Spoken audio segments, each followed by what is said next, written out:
Welcome back to BT. Thanks for joining us. With just a handful of states still up for grabs, Biden is one battleground state away from reaching the 270 electoral college votes needed to win the White House. And joining us now with more analysis this morning is political analyst David Moscrop. David, always a pleasure to have you.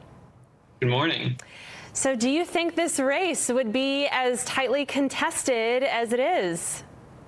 No, and unfortunately, I'm sort of on the record pretty widely as suggesting that I didn't think it would be this close or take this long to figure out who the winner was. But we're pretty bad at prognostication, and if you look at the polls, you see even professional prognosticators who have lots of data and fancy methods get it wrong from time to time too.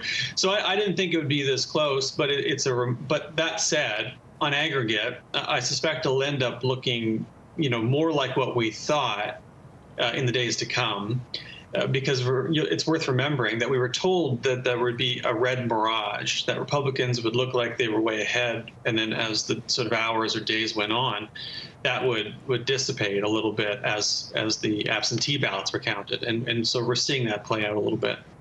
And we know legal challenges have been launched by Trump, so we might be stuck without an answer for a day or 2 weeks, perhaps.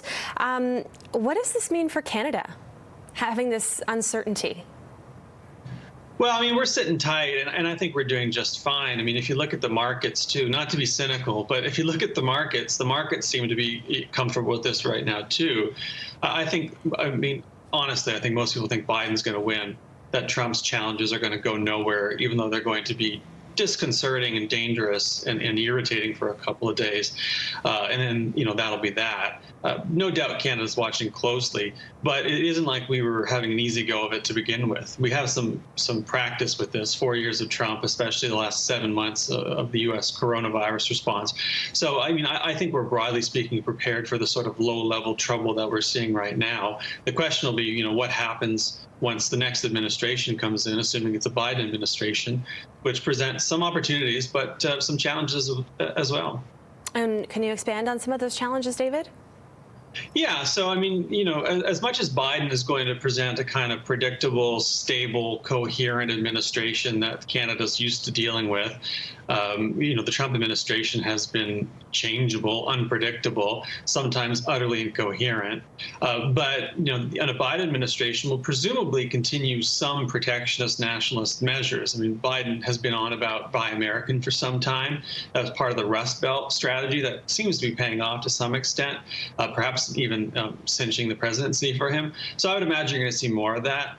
For fans of Keystone XL, I don't happen to be one of them, but there's lots of them in the country. Biden is deeply opposed to Keystone while Trump supports it, and so that'll be an issue that comes up too for the government. One they'll probably lose, I would imagine, and so that'll sort of top off, I think, the early days of the relationship between the United States and Canada. Right, so Biden, could have an impact on the Canadian economy. Trudeau has refused to weigh in on the outcome, whereas Jagmeet has said repeatedly Trump has got to go. Do you think silence was the only option for the Trudeau government right now?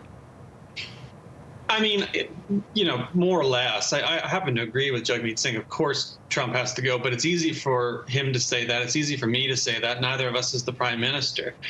And so it's much different when you're the prime minister and you've got to have a relationship with a potential Trump administration, but also will have to maintain a relationship if Trump loses between November and the inauguration in January. So I get it. And of course, there are plenty of count the ballot messages that are coming out.